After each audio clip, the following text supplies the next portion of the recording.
For our box stock, we're a lot more limited on adjustment of ride height. On this rear motor and on box stock chassis, you don't have the axle inserts, unlike the alloy rear pod, to adjust your axle height. So instead, what we can do is use inserts inside our top shock to essentially shorten the shock and pull the motor pod upwards like that. Okay? Now to do that, grab your shock,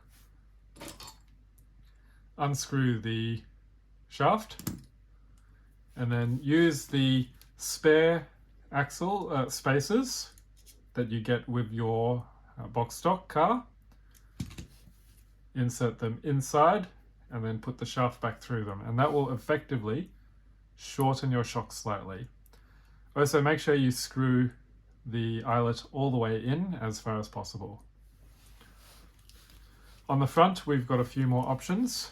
You'll have noticed in the previous video we moved our axle, our wheel spacers down to the bottom, and that lifted up the steering arm and gave us a little bit of lower ride height.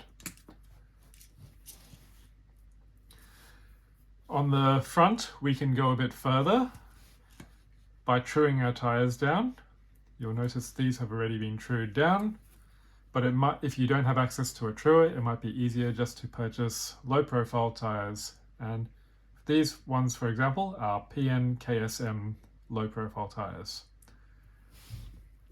And that will drop your ride height down at the front a little bit more. On the rear, we do not want to true our rear tires because that will decrease the circumference of your wheel and give you an effective lower top speed.